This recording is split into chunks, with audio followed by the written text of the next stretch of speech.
Hello and welcome. In this tutorial, I'd like to use Zeppelin to explore Scala syntax related to if expression, string interpolation, and also defining variables.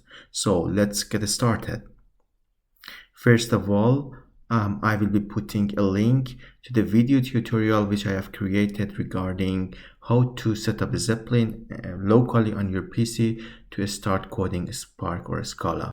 For this tutorial, I create a new note and I name it Scala Spark tutorial. Default interpreter is a Spark. I'm creating this. And here I have made my screen a little bit bigger that it's better readable.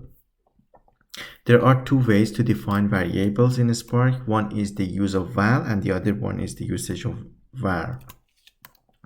So for example, here I'm telling that I'd like to define variables. You can create comments like this, and then I'm telling defining variables in Scala. So in Scala, if you want to run this cell, you can use Shift Enter. One way of defining the variable is to use the val keyboard. I'm using the val keyboard here to define variable x, and then I define the variable x equal to 10. I put 10 to x, and if I shift enter, then value of 10 is set for x, and the default, the type of this variable is integer. The other way to define variables in Scala is to use the var keyboard. So for example, I can define var equal to 50, and if I shift enter, 50 is set, if 50 will be put to y variable and the type is integer. The difference between x and y here is that x cannot be changed. So if I write x equal to 20, it will raise an error for me. But if for the variable y, I write y equal to 100, it should be fine, and y will get the value of 100. The other thing is that when you define a variable in Scala, you can specify also the type of the variable. So let me define a variable z, and I'm defining the type of the variable. It should be a string, and I'm defining the value of, for example, Scala Spark in as the string for the variable z. If I shift enter, then the variable z is defined, type is string, and also the value of this variable is Scala and Spark. So if I define this variable, I can't put with the type of a string, I can't put the value of 10 in it, and it should be raising an error for me. So if I tell like this, 10 equal to, this should raise an error because the default type of this variable is a string. Likewise, we can also define for variable x, also we can define the type of the variable, like we can tell it's an integer, and if I say x equal to 5, the variable x is defined, 5 is the value, and the type is integer. Other types are also possible. So for example, I can write val y equal to float to, for example, 5.5, then the value, sorry, this raised an error. I should say 5.5f. Then if the variable y is created, the type is float, and 5.5 is set for this variable. You can also define other variable types, like for example val k type of double equals to 5.5, for example, and k is defined, the type is double, and the value is 5.5. Okay, after defining the variables, I'd like to show you a string interpolation. For a string interpolation, let me again define a variable y with the type of int equal to 100, and also I'd like to define a variable x with the type of a string, and it has the value of hello Scala. If I shift enter here, these two variables are defined. For the string interpolation, we can use the $sign and the s keyword. So for example, if I can write println, and then I use the s here, and I'm using the sum of x plus y. Maybe I can use the capital letter, x plus y equals to $sign y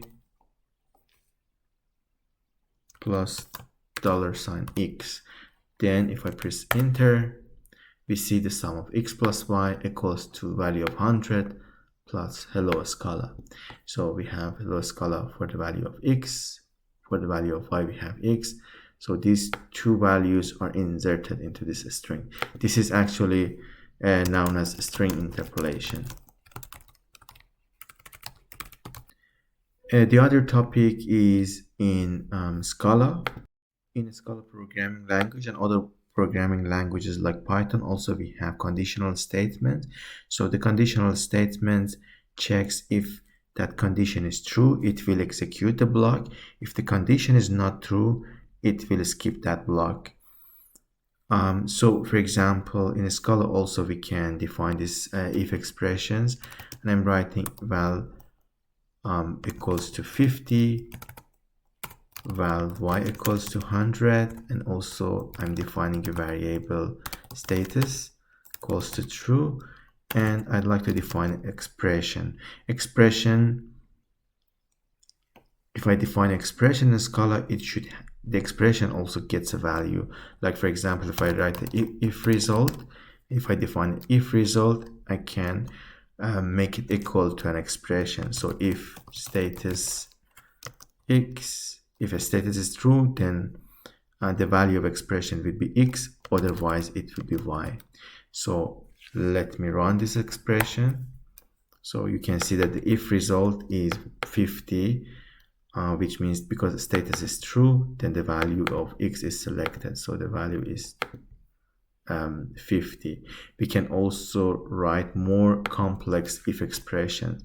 So for example, I can write val if result 2, which I'm defining a new variable here. I can say if a status is true. Let me write a more complex if statements. Let me write val z equals to x plus y, and value of c equals to x plus y again. Let me say multiply by y, and then I'm writing mass.sqrt square root of c multiplied by z. So the value, the last statement in this block will be the value of this expression. So I'm writing the last statement in the block will be the value of if expression here. This should be a comment, so I'm commenting like this. And if I hit enter, or I can write println if result 2, then status is written wrongly. I'm correcting that, and you can see that the if results 2 contains the mass.sqrt c multiplied by z. So this is another way of defining an if expression.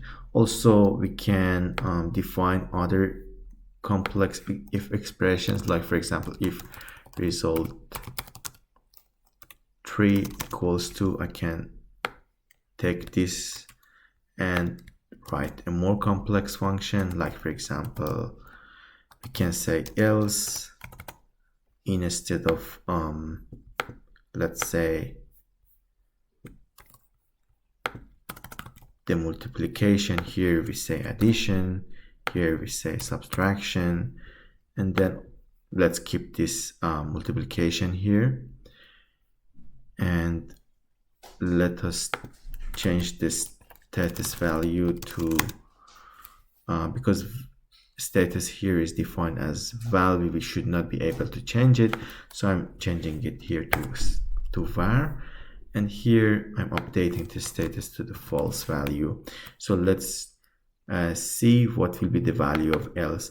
Actually, the value of if result 3 should be either mass.sqrt c multiplied by z, or for example mass.sqrt again multiplied by z, but let me put it plus, and then anyway it should be the last expression of the block. And you can see that the value is 10 here. It's different, and this mass.sqrt in the else statement is run. So you can run and basically build more complex if statement in Scala. The other thing which I'd like to cover in this tutorial is the concept of functions. Functions are basically block of code in which can help us to avoid any repetition in the code. So in case you like to write a dynamic code which can accepts input and generate some output, you can use function. You can also define this function in other programming languages like Python. However, Scala is also a functional programming, and it's very much suitable to write many things as functions. So let me define a simple function here. I'm writing it as the custom function, and this function accepts a variable or input. The type of this variable is integer. I can specify that. Again, this function accepts another variable b with a type of int, and it generates again the output of this function would be the type of double.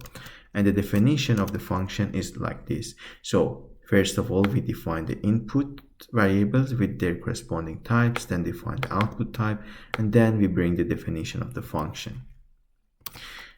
So the function body, the body of the function, we can say val c equal to a plus b, and also val d equals to a multiplied by b, and again I'm returning mass.sqrt c multiplied by d. It is very much similar to the if block which we had here, but again this is a function, and the last statement of the function is the return of the function. So in Python, probably you have seen this return keyword. We don't have to use it in a Scala because the last statement is the return of the function. So I can call this function. So for example, I can tell print ln custom function 10 and 15, and it will return a value of 61 here, which is the type of double.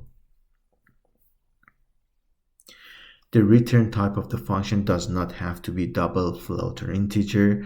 Even the function does not have to return anything. So for example, I can say function example unit side effect, and this function does not return anything. So it gets a string. The unit value would be the output of the function, and we say that the function has some side effects, and it's not recommended to write such functions. And the definition of the function here is print ln. Just we want to print something on the screen, like function with side effects, and the function with the output of unit and with the side effects should be avoided in Scala. So let me write this, and if I shift enter, this function is defined. I can also call it right after. Can say the value of